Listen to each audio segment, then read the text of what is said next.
underwriting class. My name's Greg Flower, and I am a BRP instructor.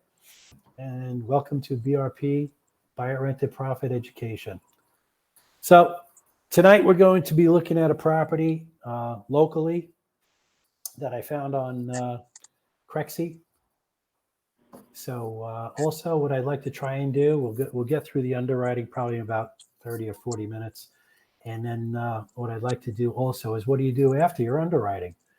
And you got to start raising money. So what you want to do is you want to start producing an OM, an offering memorandum, to your investors, something you can show to your investors to start raising money for your project. So I got to do one thing, a little bit of housekeeping. Excuse me, I'm sorry. I should have done this earlier. I got to close the windows.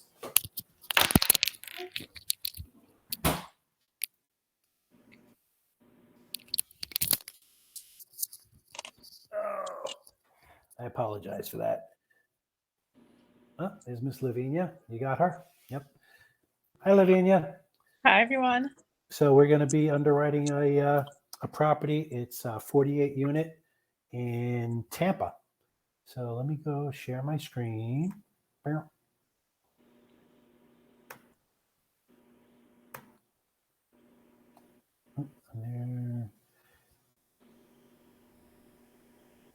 So you can see the deal analyzer thing. Let me go to my OM. Okay, here's the property we're going to be looking at. And I got to move you guys. It's a nice little property. Got a pool. It's 48 units. Shaped in a square. There's an aerial shot here. This is the offering memorandum from the realtor. So they put out an offering memorandum to us, the buyers, and it gives you basic information. But remember last week when we spoke about the offering memorandums, what we'd like to talk about or look at, besides all the lovely pictures of the property. Here's the property here in a square, a shaded courtyard with a pool, nice little units, nice kitchens. All the units are rehabbed. Here's the floor plans. Basically, what we want to look at in the underwriting, if you don't remember, is we want to see the financials. This is more of the what's around, and here they come. Here's the page of financials.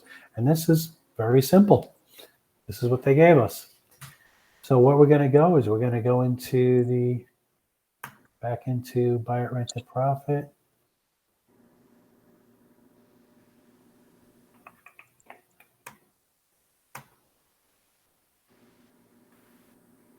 Here we are.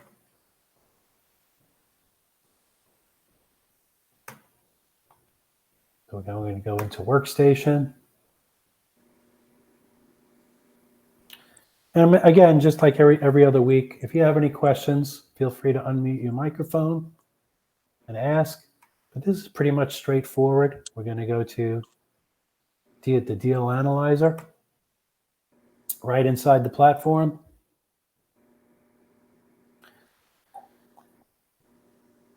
And Carlos, I know you're new. Carlos's background, he used to, correct me if I'm wrong, Carlos, but you used to write mortgages, or you were in the lending?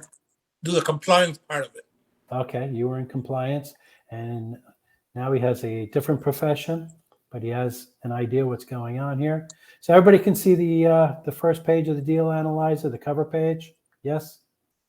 Yep. Okay. So basically, this property is they're asking 12,500,000. They're saying that their NOI, and all these numbers I pulled from the offering memorandum, they're saying their NOI is 586,975. So this one also is, they're offering seller financing. It's at 70% of LTV to loan to value. So it's asking 12.5. So if you take 70% of that, and then 30% is the down payment, and then you pay interest on what's left over. So they're offering 3 years of owner financing. The first year is at 4%, the second year is at 5%, and the third year is at 6%. So I'm just going to take an average here, and I'm going to just average it at 5%. And I'm going to do this at that rate for now.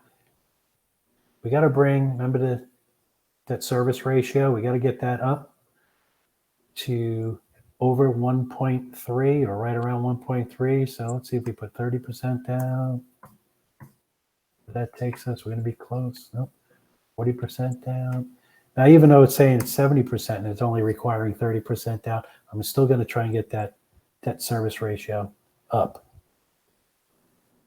The other thing I could do, let's do this. Let's write it at today's rates. And let's put 50% down, see what that gets us.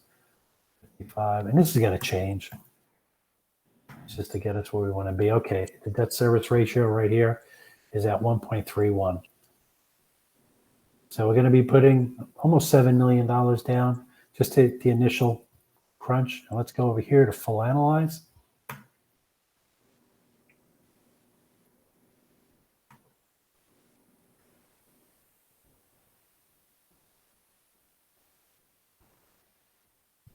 And here we are, page 1 of the full deal analyzer.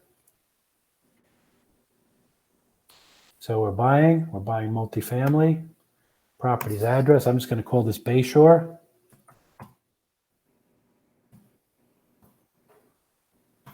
I did download a picture.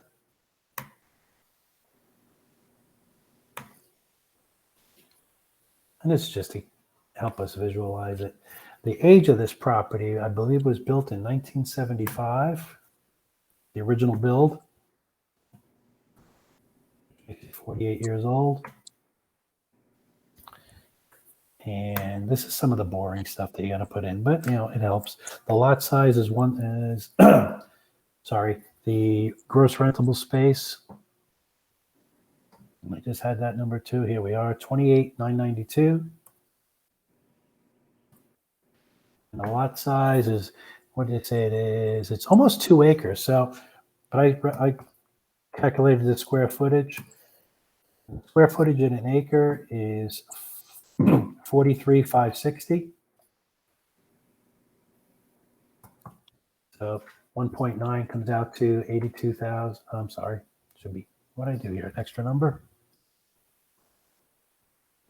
It should be 82,764. Yes, I put an extra number in. There we go. Pardon my fat fingering. So here's page 2, and we're going to talk about the income on the property. So what they're asking for, they want to see the rents. And you find that over here on the OM. Let me show you that real quick. Wrong page. There we are. And share this tab. So down here, right here are the rent numbers, right up top. They put in their 1%, they got 1.3% loss, their bad debt, and their concessions. Let's go back to the deal analyzer. Share this page. So this one's an even split. It's got 24 units, 1 and 1. So you put that in here. 1 bedroom, 24. The average square footage is 514. Sorry. Average rent is $1,552. Now, looking at the comps, we know that a 1 and 1 at that size, we can probably get $1,650, maybe close to $1,700. There's also 2 bedrooms, also 24 units. These are at $694, and these rents are at $1,710. We also know at that square footage we can get a little bit more money there too. Now the comps are also listed in the OM, and I'll try to show you those later. They do list additional income. They got a pile of additional income. They have utility reimbursement, so they got a BRR, some sort of setup, or it's in the original lease that they divide up the utilities. They have all these different fees that they collect on annually, plus some other income. And it totals up annually on their report, $63,066. And I'm just going to put in there 1%. Tell me what their vacancy rate is. So right on here, our cash on cash, sorry, RUBS, not BRR. It's a RUBS program, that the utility reimbursement. Thank you, Miss Karen. So our cash on cash return here is looking really good, but we haven't put the expenses in yet. So we're going to do that here. And you find that on your OM. Let's go over here and share this page. And here's their expenses right down here. And they don't list too many of them. So again, remember, this is just a fast underwriting that we can send to our senior underwriter. Once we put an LOI in, a letter of intent, we can really dig deep into their books and do a forensic audit. So, but here's their utilities, and here's their utility reimbursement up here, that $38,000, which is part of their income. But here's some of the utilities that they pay, and they just call them utilities. They don't say what it is. But let's go back over here. I wrote these all down, so I cheat. But it makes this class go a little bit quicker. It shows it. But I'm just showing you also on the OM where you can find it. So their real estate taxes are a little on the low side because they bought this property at $5.5 million, roughly about, I think it was, I got it written down here someplace. I think it was 2015. So actually it is 2015. So at their rate, they're paying a heck of a lot less of income tax. I'm sorry, real estate tax. But their new real estate tax at this price, if we give them the 12.5, is $205,552. Which is a pretty big number. So right there, that's 20% of their income.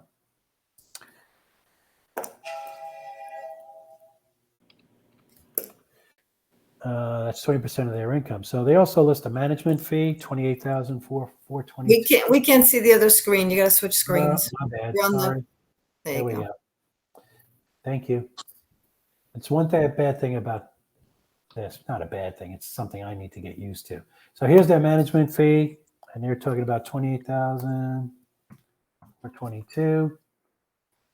We go to their marketing fee. I'm just going to call that advertising. They do a little bit of marketing, $4,600.74. I'm sorry, $46.74. Don't put the cents in. We don't need them. Makes no sense. I'm going to erase this. I don't know why that stays. Their admin fee is $11,000. I'm going to put that here. $194.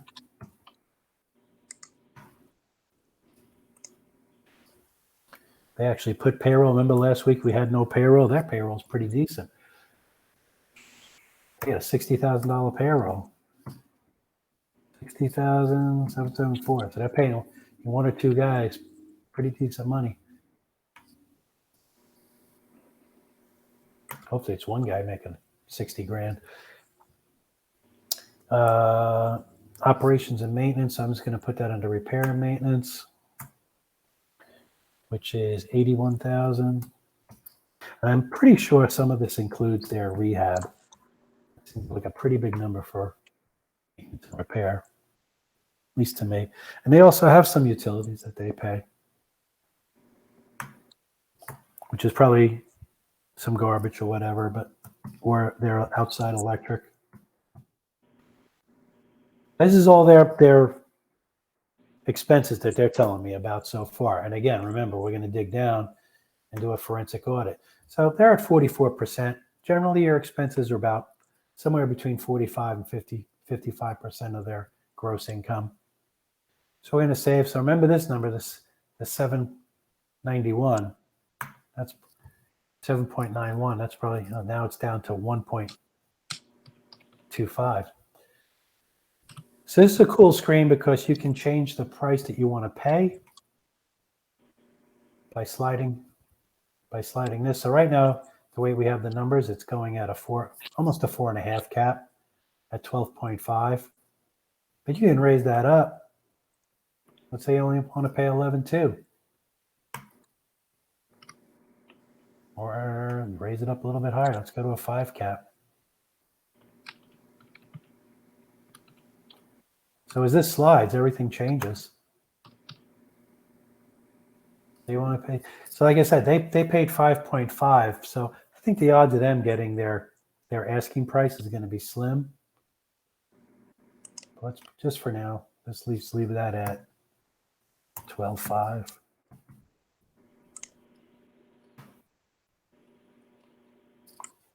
Because we can play with this a little bit. Let's save and go on to the next page. So remember on the opening page, here's your debt coverage ratio. How are you going to pay your debt? And the banks want to see that, according to our guy, they want to see that higher, and they want to see this at 1.3. So we got to put a little bit more money down according to that. Let's try 57. That's close. Go to 58. And 3.2. This went down again. We're over here at our cash on cash return. We're going to play with some numbers too. Let's save and go forward.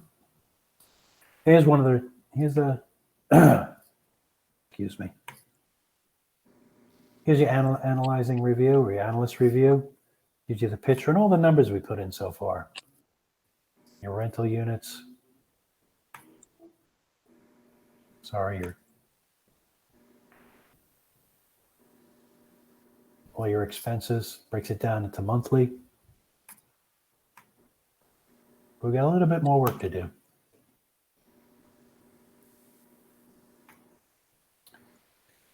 So you want to get your annual income growth. You want to raise that at least by 3% a year. You want to get your expenses. You want to control them. So I've been leaving that at a 1. Cost of sale, 1.5. I'll do that at 10 years. Now let's watch these numbers change. So anyway, let's go to this real quick. This is all, now you're at the end of the underwriting. You put in all your numbers. And this is the report that's going to get sent out. And this is going, here's your IRR. But we can change that. Remember, they bought this.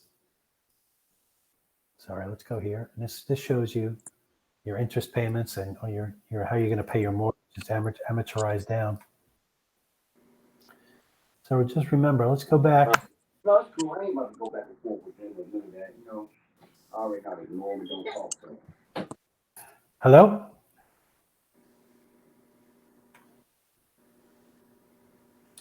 I don't know who that was.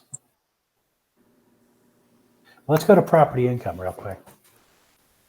So let's say if we wrote this on, let's say we get 1650 for this.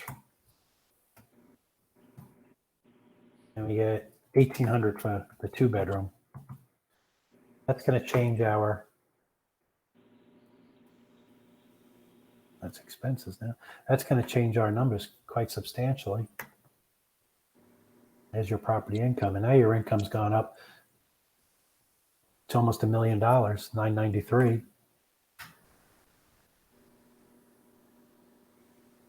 have to assume your other income's going to go up as well. Although our cash on cash went up. But let's go to what we're going to pay these guys here.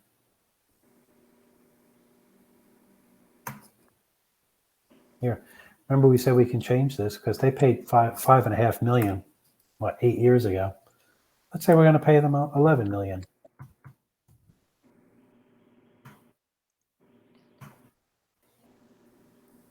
That number went up quite substantially, almost doubled. Here we go. We got it up at a 5. Now let's go down to the cash flow. And let's look at our IRR number. Now it's gone up to almost 12, or 11.5. 12 is a great number.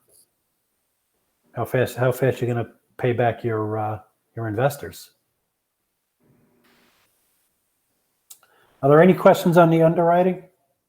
Anybody?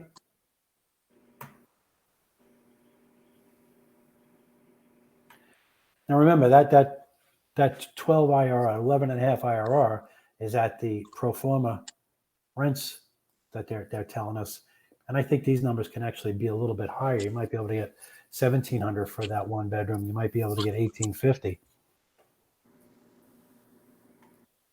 But these are pretty decent numbers. You almost got a 5 on the cash on cash. Your cap rate's almost at a 6. So again, anybody have questions on this? So that took 20 minutes. Now this was a pretty simple deal. There wasn't a lot of numbers to put in. If we go back over to the OM, there's your financials. It's a simple page of financials. Now, before you're going to send this to your senior underwriter, you're going to make sure you get more numbers from the owners or the broker in this case. Let's say, here's what they're getting. This is just some of the, and these are the capital expenses. I'm sorry, somebody have a question? There was a comment about IRR, measures of efficiency, on how efficient you are in paying back your investors, not necessarily how fast, but how efficient for IRR. Thank you. See, these are all the capital expenditures that they put in so far into this property. Almost a little over $1 million in capital expenditures. And there's an aerial view. So this is a pretty short one. The last OM that we went through was almost 75 pages. This one's 27. Quick and to the point, not too much fluff. Lots of pictures, lots of comps, floor plans, and this is everything you want. So remember what I said in the beginning, we want to, now we like this deal, let's say, and we want to show it to our investors. So on our platform, and I have it here in PowerPoint, so I'm going to show you in PowerPoint, but we have, let me open up PowerPoint. Oh, can you guys see this? I don't know if I can share this. Can you see my PowerPoint? Anybody? I can't share it. Thank you. I can't share that. So I'll have to, but what you want to do on your, oh, heck. Let me see if I can do it this way. Stand by. Sorry, technical difficulties. If I go to Whereby, is that out? And go to share. Let me stop sharing. Let me go back to share and see if it'll open up PowerPoint for me. No, it won't.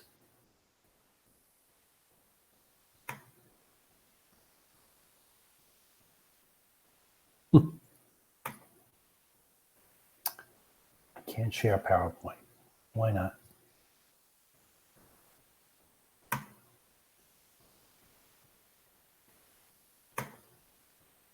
See if this opens.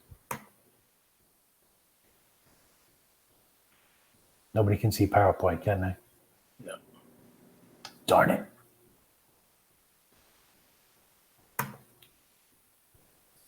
I apologize for that. So,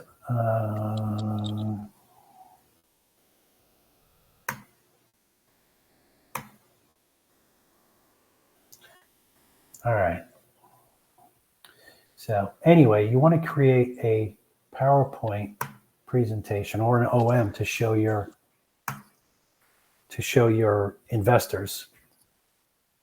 So what we do, or what I do, is I'm not going to call it stealing, but I'm going to call it collaborating.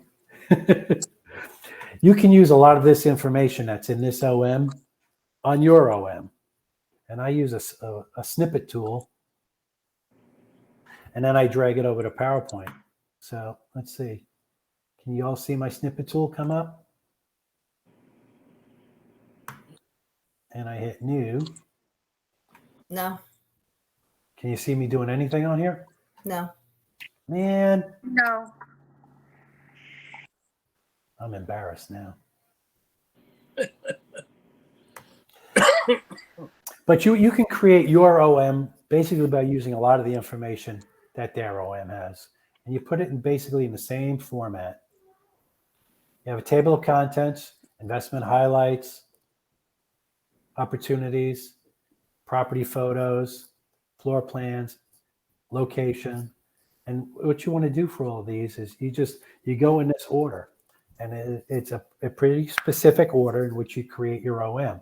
We brand it to buy it, rent it, profit, and Chavis Capital, because that's, our investors want to invest with us. And this is what we do. So I'll go through and I'll create an OM using PowerPoint and using my snippet tool. And I will basically copy a lot of this information that they show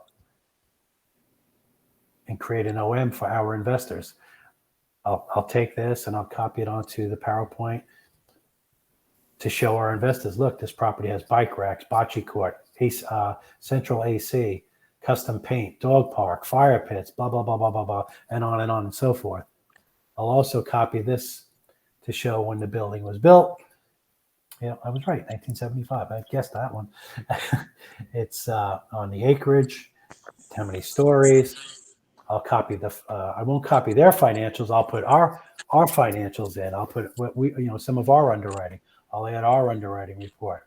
But I'll take these property pictures and I'll just copy them. I won't copy this header, but it'll be under the tab of properties and back in our table of contents, property information. I know I'm going back and forth, and I hope it's not making anybody too dizzy. You can't see it. What? We're only seeing you. Am I not sharing this screen now? No. I'm horrible. Shame on me. I got thrown off by. I know. You're so busy practicing if we can copy. Okay. I'm on the table of contents now. Somebody should let me know that earlier. That's okay. So basically what I'm going to do is I'm going to use a lot of this information that's in the realtor's OM. And I'm also going to write other things that we think are important on this property and add them in. I'm going to use a lot of these property pictures to show off the property. And these are things we're going to use to entice our investors to invest with us on this property. They did a nice job rehabbing these. The only thing I don't like, and it's a personal preference for me, I don't like the all wood kitchen. I would rather see white cabinets to make it look a little bit bigger because these are giant units. But this is just my personal preference, and I think some people might agree with me. But all these units have their own washers and dryers, which is a plus, a huge plus. Nice floor plans. And I'll use this in our OM. I'll copy this and I'll slide it over to my PowerPoint presentation for our OM, and it'll be all under floor plans. Here's the site plan, and I absolutely will use all of this. And I'll stay inside that format that's in the table of contents. I'll tell the people about South Tampa. I'll show them the locations and where all this is. All these highlights of the area, how close we are to the beaches. Then I'll do a financial overview, and I'll put some of our underwriting in to make it appealing. Show them the pictures of the beaches. But I'm not going to put a lot of fluff in. I'm going to put a lot of important information in. And that's very great. You want to Yes. tell them exactly, what what we would actually put in. And most of the information that we would put in, and to elaborate on Greg's personal preference on the cabinets. Remember, when you're buying investment property, guys, your personal preference means really nothing. Oh, I know that. If people, yeah, but I'm using it as a teaching moment. But if someone comes to you and opinions are formulated on the units, and the team is bringing that to me for a final decision, personal preferences on the way the units look is not what I'm looking at when I'm making decisions. What I'm going to ask is, what does the COTA data say? What does the demographic, psychographic information say that the tenants in that area want to see? I would have. Correct.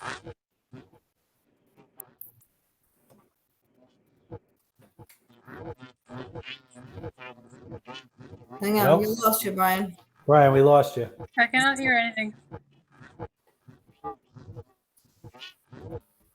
No, we can hear your microphone.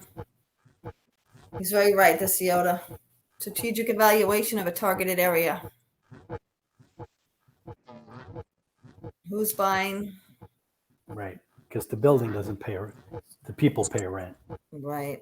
So I want to know. All So about- again, I was just making small talk, but Brian makes a valid point. Personal preferences really don't matter. You're going to do the CIOTA process, find out what the renters in that area want, and you're going to create your OM and your CIOTA process and everything from that. I was just, like I said, I was just making small talk. Guys, there's No. some weird noise on the background. Yeah, I think that's Brian's microphone. I'm texting him now. No, it stopped.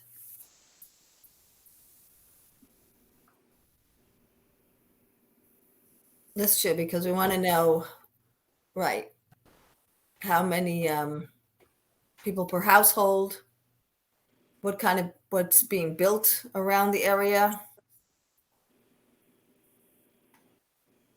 Right, active building permits, Mm-hmm. average household income. Average household size. You can find all that information on citydata.com. Mm-hmm.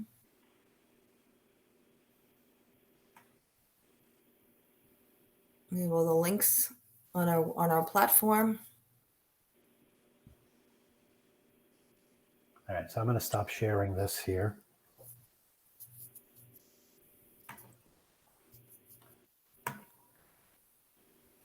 All right. How we doing? Anybody have any questions? I mean, I can go back to the underwriting if anybody had any questions on the underwriting. No. This tonight went really quick, only 32 minutes. I was hoping I could share my PowerPoint, and shame on me for not testing it beforehand. I just assumed I could. But And it also just shows that the deal analyzer, how quickly you can analyze a deal. right. I mean, And granted, go ahead. you did have some of the numbers written down, but you still, once as you go through and you learn your OMs, what to look for, where to go, you already know your CIOTA process.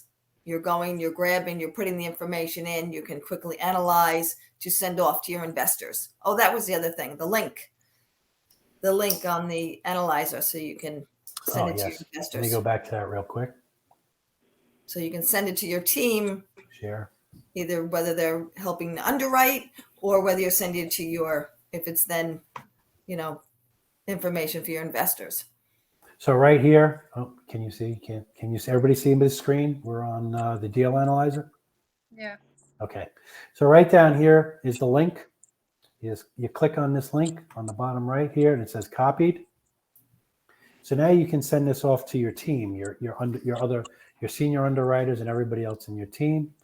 So if you just go to your emails, I know you can't see the screen, and I'll just email it to myself. And it produces very professional Sure. reports. Also, you can put in your OM as well. Let's go to DAL.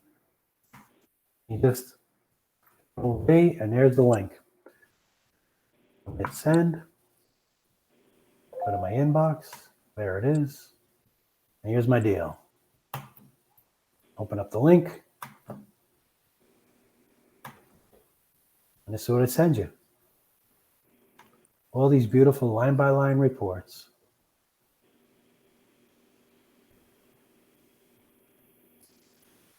You can also save it as a PDF. here and send it off that way, an Excel spreadsheet. You got an amortization table, but it tells you everything you want to know. That's another cool thing about this. It's one click and boom, done.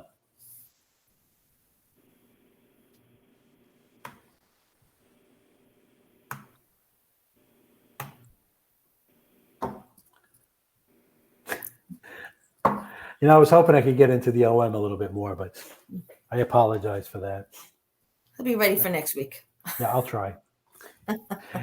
We do have templates inside the platform for the OMs as well. We'll have them pulled up too next week. And Carlos, if you're interested, go on to brpedu.com and at least sign up for the emails. It's free to be a subscriber. And if you want to be a member, it'll take you through that as well. We actually have a 7-day free trial right now. Oh, that's right. I forgot about that. That's new. 7 day. 7-day free trial. I want to see how I can put it so I can set it up in my computer so I don't have to see it this little bit.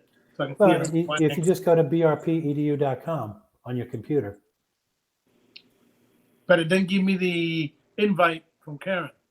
I No, tried you just have to, just on the top of the screen, you go to video conference. We have our own video conference room right Or you inside go the to the platform. event. If you go down, once you're on the website, if you go down towards the events, right? then you can just go into the event and it says click here to join, and you click here to join. I think I can show I was going to say, if I switch screens, we can show you. them. I can do that for next week. Brian's back. Yep. We'll get you set for next week. Can you hear me? Yes. Now we can. Yeah. Yes, now we can. Okay. Great job, Greg. Thank you. Carlos, you see it right here? Video conference room. Yeah. Okay. Yeah. That's where we are right now, inside that conference room through that link. Okay. Show him the events. Can you go to the events? I can. There you go. So if you go to events right here under this drop down window, Right. three down. Just takes a couple of seconds because we're sharing. There's a lot of information on this. The platform is Yep. incredible. There we go. It shoots you right down to the bottom of the page. And here's all our events. Okay. So we still have a couple more that are coming. Here's the one we're on right now. We will be doing another, Sean will be doing another one. Just- And if you go down a little bit more, I'm going to get Chad. We'll be doing another State of the Union next month. I'm getting that scheduled. And then if you can scroll down a little bit more, Greg. Stand by. Okay. Oh, that's a big one, too. Notice that's Jonathan, our eviction attorney. He's going to be doing. Landlord eviction attorney. And we have Tiffany, who has a utility ranger, and she does, when Greg talked about a RUBS program, RUBS is That was the utility reimbursement yes, that this gentleman puts as other income.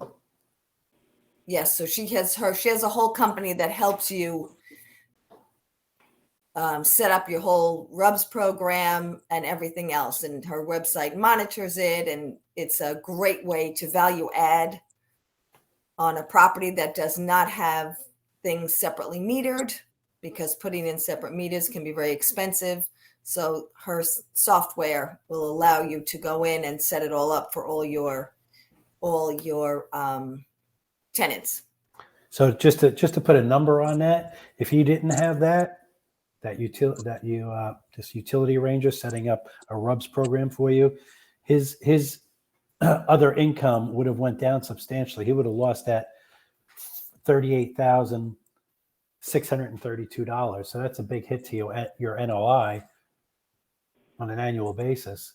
So to set up something like that where you're running 48 units, it's a big deal.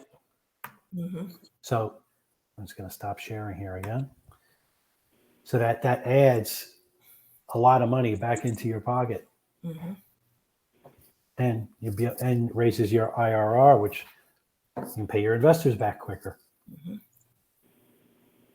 More efficient. More More efficient. efficiently.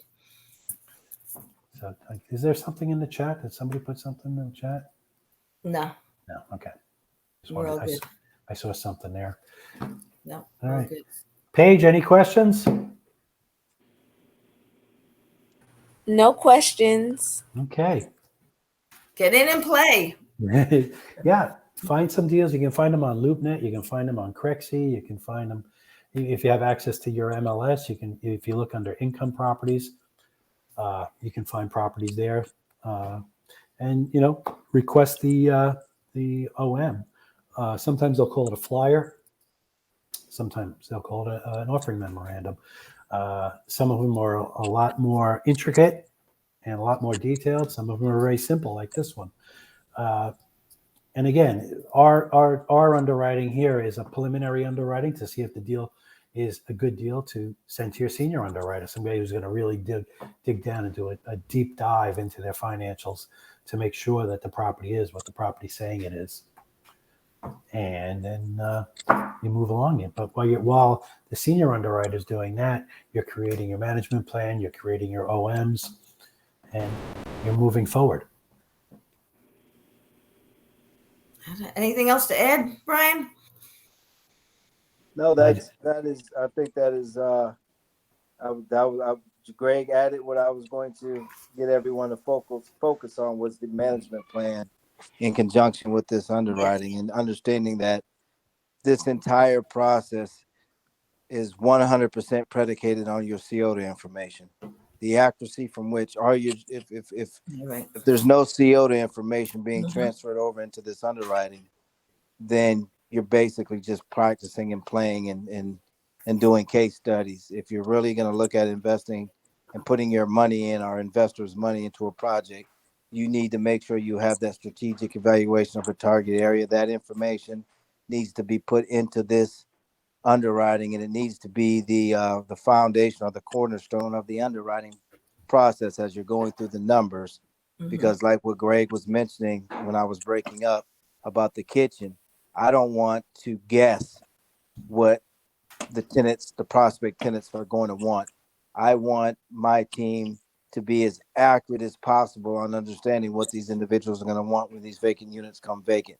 So if Greg, through due diligence or through his COTA process, can show me that the vast majority of units that are outpacing us in the market have the white kitchen cabinets and have a upgraded package of X, and they're drawing in,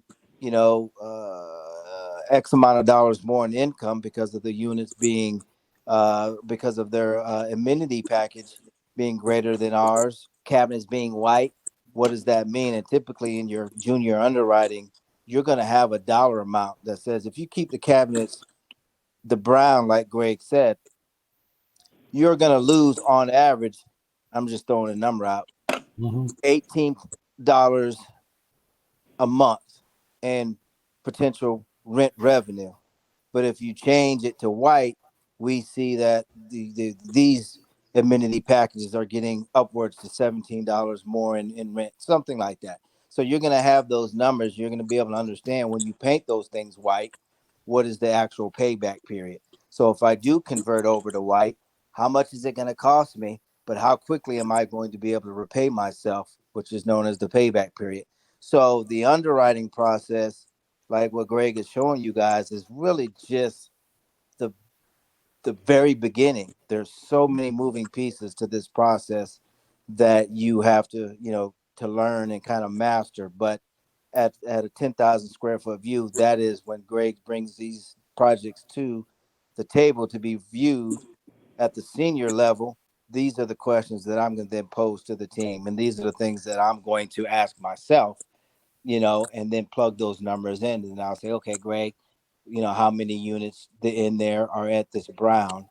And Greg will say, Brian, 9 units out of the 50 some odd units, whatever, are still in the wood. Okay, now get me a price on what that's going to cost us, from the maintenance team on what it's going to cost to turn those and convert those into white.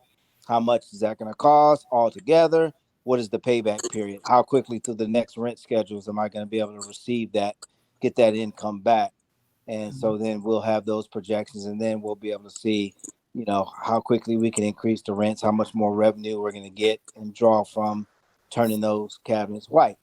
And you're doing that with tons of various, you know, you're doing that with the kitchen cabinets, you're doing that with the appliances, you do it with the daggone blinds, you know, going from faux blinds from those, you know, metal cheap, you know, mini blind type. So everything has a purpose. Ceiling fans, if we convert the ceiling fans to a different type of ceiling fans, what dollar amount are we going to be able to command and rent? So everything has a purpose. Everything you're doing. That's why the due diligence or the COTA process is so important. Strategic evaluation of a target area, and you should be doing that first, and then you're underwriting, and those match together, and then you're creating that junior management plan from there. So when you do buy the property, you know day one how to execute your day-to-day operations, if that makes sense. Yes. Makes total sense. And secret shopping. You Yep. can also secret shop your competitors around. So basically what you're doing is you're pretending that you're a renter. You're making an appointment to see a unit at a competitor's location, and you go in and look at the unit. You take pictures and you compare them to your unit. And a lot of times these OMs will come with pictures of comps in the area. So you'd be able to see what they're getting also. Like I said, this one was a very simple OM, only 27 pages long. It mentioned comps, but it only put numbers in the comps. It didn't really have pictures of the comparable units. So in this case, if you were looking at this property and you wanted to see what the other competitors had, you actually had to go into there and see. And that's what we're talking about, secret shopping. See what they have, see what they're getting for rent. See if the comps that this gentleman gave me on my OM that I downloaded is actually true. Are they actually getting that rent in this unit that's supposed to be a comp to the unit I'm looking at? Also part of the COTA, correct. Yes. All right. Well, we're almost done. We're almost at our hour, but if anybody has any additional comments, I see Terrence. Sorry you missed most of the call, Terrence, but it'll be on the recording, and it will also be on my YouTube channel. If you go to Greg Flower on YouTube, you can see all these productions from start to finish. And that's it. If you're not a member, jump on and take advantage of that 7-day trial. Yes. Sign on to brpedu.com. Become a subscriber at least.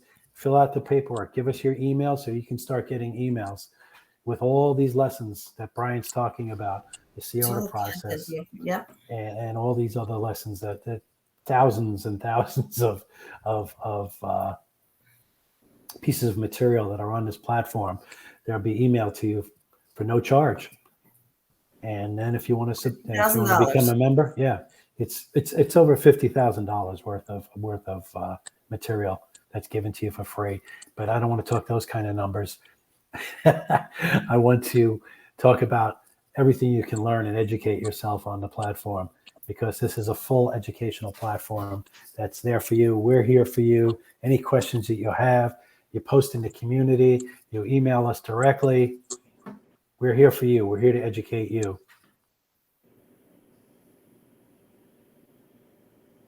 Questions, comments, concerns? Okay, man. With that, I will say goodnight. Thank you for coming along tonight for the ride. Thank you. Thank you. Thank you, everyone. Have a great evening. Be blessed. Great job, Greg. Thank you. Did you hear him? I don't think I got off yet. Great job. We got to practice with him though. With the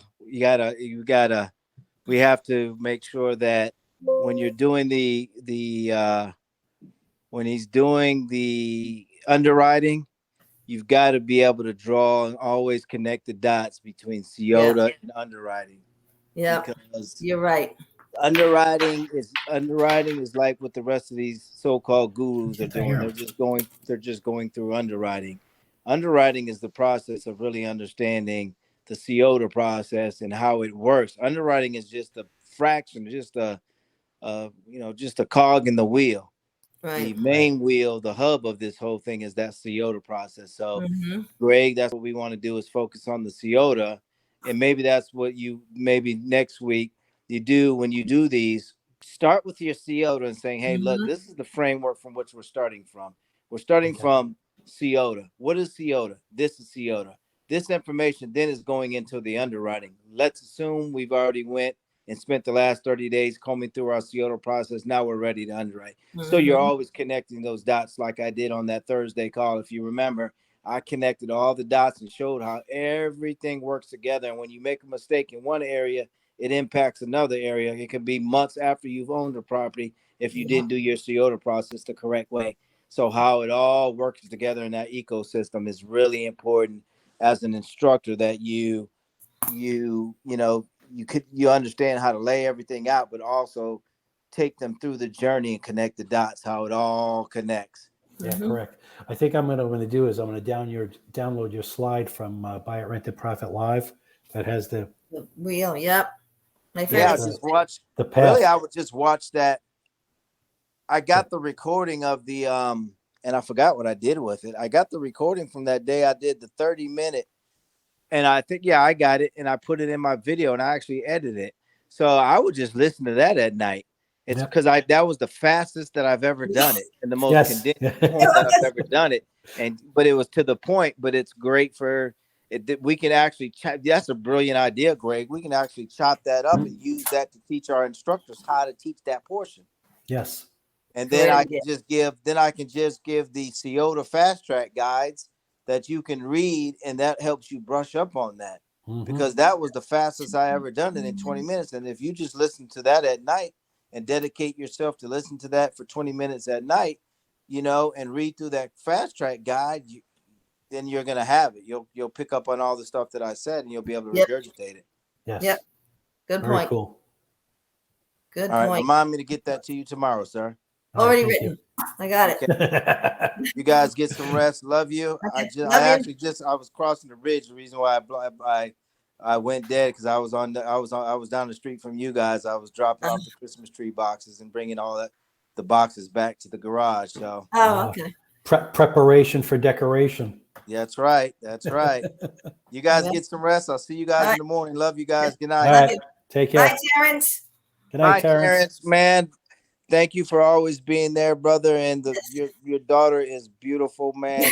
I'm so proud of you, brother. Love you too, man. And just so proud of you, man. She is gorgeous. Yes, She's a Naomi. cutie. All right, guys. All right, baby. Hi, Daddy. All right. Have a good. All right. Hi, Naomi. Say hi. Hi, Hi. Nan. Hi. How are you? Yes, she is. Hi, baby. Hi, beautiful. I think we're gonna see you this weekend. Yeah, say Yeah. you're gonna be. We'll Yeah. be decorating. Yeah. We're gonna be. That's right. We're gonna be decorating. Yeah. We're All gonna right, be man. decorating. Have some eggnog. Eggnog. Tell them we had some Christmas cookies. Ooh, Christmas cookies. Ooh. It's not Christmas. Yeah, I that's haven't even gotten my ingredients yet. Have you guys put your tree up?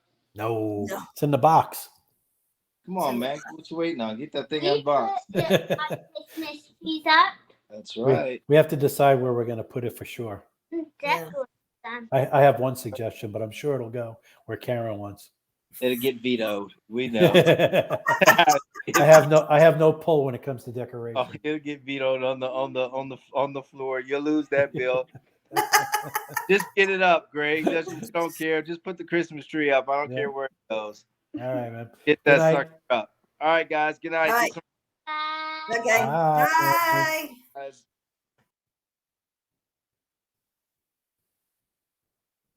All right, let me shut